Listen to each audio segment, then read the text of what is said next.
Okay, everybody, this is Emar Selpert-Sooth, the Sports Inquirer, and we're joined once again by Georgia Tech head coach Michelle Collier. And it's been a very active week or 2 weeks since we've last spoken. Michelle, we'll first start off. You have a new head of the program in J Batt. How has that been for you and the program, just having a new person leading the Yellow Jackets? Yeah, no, Jay has been super supportive. I think bringing in a lot of high energy to the department. We're excited to see how he continues to help us reach high levels and continue to compete at a high level. So just excited that was a fast transition. I think that they did a great job, and we know we're in good hands, and we're ready to keep moving forward. Yeah, is it just you're in the middle? You're literally in the middle of your season right now, and in the middle of the academic year. It's one of those things where you have some more time to speak with them, and I'm sure you'll attend some matches and things like that. But it's just how much interaction do you really have with him, or even maybe some of the other supporting staff at this time? Yeah, no, I mean, we had a head coaches meeting with Jay. I had a phone call with him, and he's planning on being here on Friday. So I'm sure he's hitting the ground running. He's got a lot to do, so he's going to be super busy. And our job is to continue to represent Georgia Tech at a high level. And I think that our focus is on that, just continuing to do our part. He's missed the McCamish match and was not able to be there in person, but we haven't spoken since that contest. Obviously, the result on the court was not what you wanted, but just what was the overall experience like for you to be on national television, to play the first time ever on that court? Just overall impressions now that you stepped away from that experience. Yeah, no, I think it was great. I think that we're so grateful for everybody that came out. I think our marketing department did a great job, and our facilities people put in a lot of work, behind the scenes to put together a great event. And I think that the teams played really hard on the court. And so I think it was a win-win, even though we didn't get out of there with the result that we wanted. I think there was a well-played match, and just an amazing crowd. I think that for our program to feel that kind of support from, just the Yellow Jacket family means a lot. And we were definitely very grateful for what they did to us that day. I think that was a big step for our program. I think it validated a lot of the things that we have been working for a long time to create and to continue to make it better. And it was awesome. I think it was a great atmosphere. I think everybody there had a great experience. And we're looking forward to kind of continue to build on that and see what the future holds here. Was there any one particular moment pre-match or even post-match? Maybe you heard from somebody. What are one or two just things you took away from that experience that you could share with us? Yeah, no, I think one, just the energy and the environment was awesome. I think that, that was one of our biggest concerns, moving such an important match away from O'Keefe, and away from just the privilege that we have of O'Keefe and the kind of energy that our facility and our supporters bring in matches. And they showed up, and they were loud, and they were supportive, and they just felt like they were having a great experience. There was a lot of positive energy in an environment. So I thought that was awesome. And then I think just being able to provide a high quality experience. We had courtside seating, we had a pre-match. Did your club players show up? I know you talked about that. The what? The club volleyball players. You said that was a big thing for you to have some of the Yeah, we had young kids.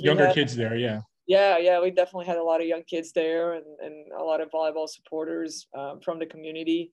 And we were able to do some fancier things that O'Keefe just doesn't allow us to do. But I think that still the same fun experience. O'Keefe is pretty unique, and it's awesome, and we love it, and we're so grateful for it. And to be able to kind of I think we just exploded that kind of experience, and we made it even bigger and better at McCamish, which was pretty cool to see that the sport could get that kind of draw. We had 3,400 people there. And I think that it validated again a lot of the things that we're doing as a program and that our players are working hard for. And I was happy. I was happy for them, for that environment. And I'm just happy for our program. I think it was a big step forward for us. And, we're looking forward to connecting with more donors, to connecting with more alumni, and continue to just grow the things that we need to do to stay at a high level. Any chance you go back to McCamish? I know Louisville's on the schedule. That's another potential top 10 matchup. But maybe not, I know there are a lot of logistics that come with it, but do you see the future of having some more matches there? Maybe not even this season, but in the future, maybe NCAA tournament if hopefully you reach that benchmark? Yeah, no, yes, it's definitely, I think we have proven that we can create a great environment over there. I do think it has to be the right time and the right match. And I think that, that match against Pitt was awesome. So yeah, I don't think it's something that we'll shy away from doing. But obviously there's a lot of factors that go into having that available and being able to do that. So, but I do think that they won't be as unusual as, they never happened before. Now that we've done it, I feel like it could be something that continues to happen in the future. Well, the team was able to rebound with the home win over Clemson and then traveling to Duke to get victories over your last two matches. What does that show about the team? That Pitt match was disappointing, but the come back and really take care of business against two conference opponents over these last two matches. No, I think I was very pleased the way that we competed against Clemson. I thought that we talked about a couple of things against Pitt that we want to continue to make it better. And I think that we definitely were able to do that against Clemson, just with our demeanor on the court, the things that we wanted to do as a team. And then at the Duke match, felt like we had some great moments. We started the match really well. I don't know that we finished playing at the same level that we started, but I think that those are all things that we got to continue to work on together and inside the locker room, and we talk about them, and we keep trying to find ways to make them better. And so we're committed to becoming the best team that we can possibly be, and there are things that we need to do a little more consistent. There are things that we got to continue to do. There are things that we got to stop doing. And we got to stop continuing to have open communication with our players about what we want, how we want to do these things, and how we want to go about competing at a high level and being teammates and being a team. So this season has been good because I think that we never really shy away from, even when we win, we identify some things that we can get better at. And when we lose, we also identify some things that we did really well and some things we got to continue to keep getting better. So I think that that's where we are. Constant evolution. Yeah, and hopefully we're going to speak with Erin Moss this week before the BC matchup. At the Duke contest, she had 11 kills, 4 blocks, I think, which matched a career high. What about her development and just her growth as a senior and providing you that two-way play as a middle? Yeah, no, I think Erin continues to grow with her game and continues to grow and who she is as a leader for this team. And she's doing great things. She works really hard. She's a great leader by example. And it's been great to see just her transition and how much better she keeps getting every year. And I'm excited. I'm excited for her to continue to develop that and continue to be an impact for our team.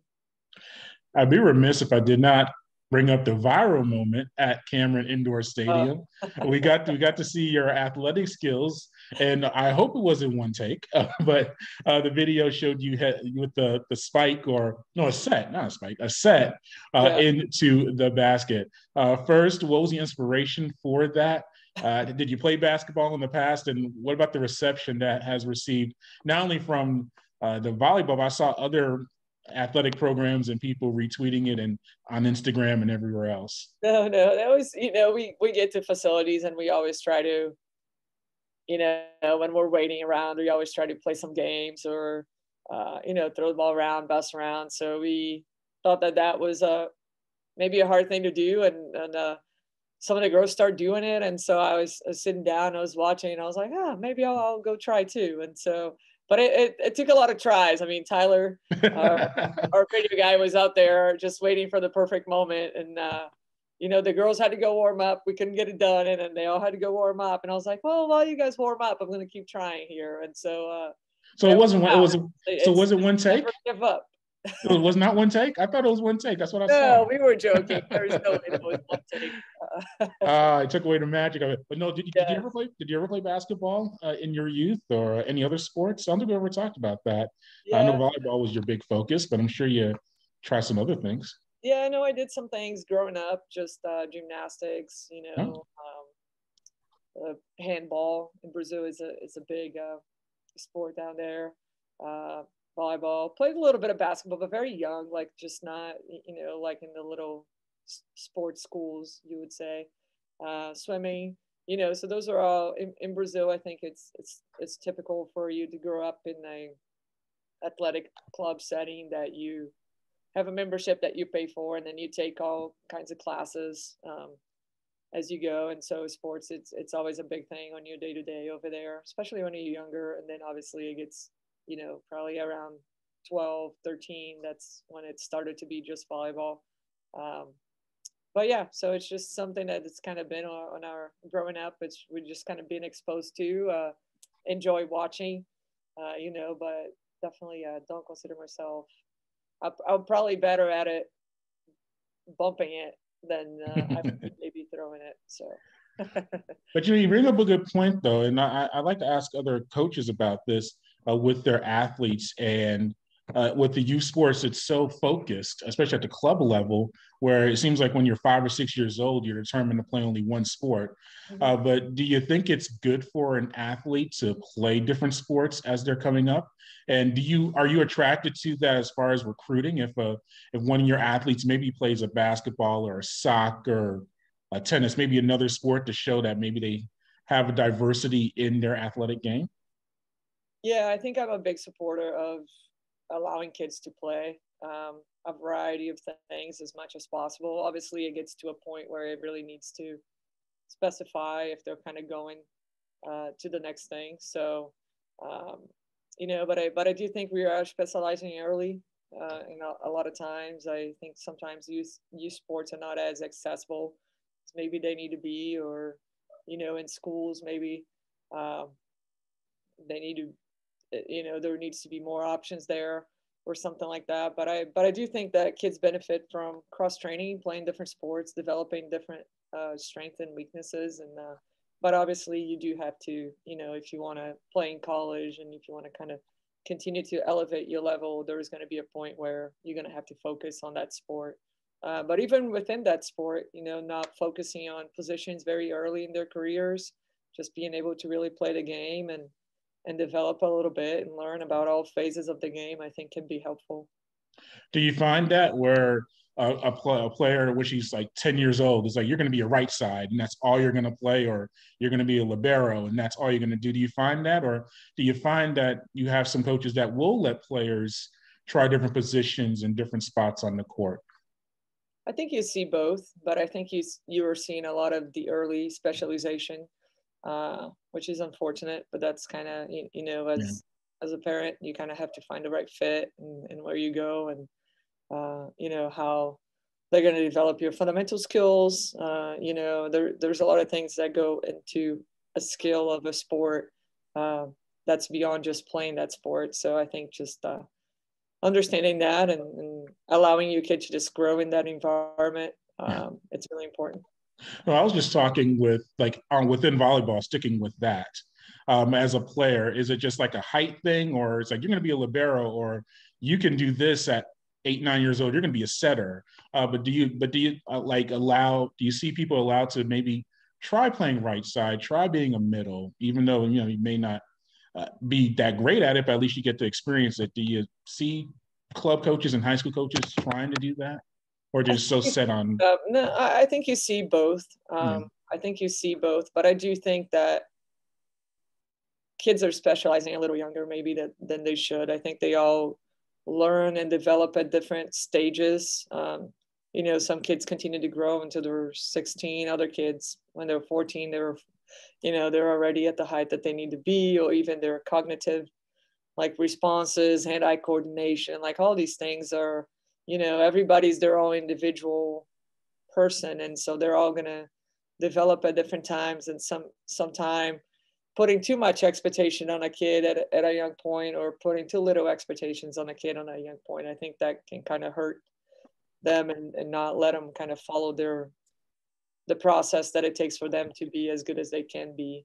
But I think having fun and really enjoying what you do, and it's the number one thing for kids, to make sure that they're getting the most out of where they're at, so really being something that the kids are a little more like, oh, I want to do this, or this is fun, or, I get to go to practice and I get to go do these things. You want to make sure that that's happening, so that the coaches are able to get the best out of them. If they don't really enjoy what they're doing in the environment that they're in, then it can be pretty hard to develop.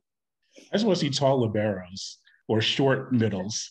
Like, we don't see that enough. It seems like you kind of get set in a position. I know there's height and athleticism that gets in the way of that.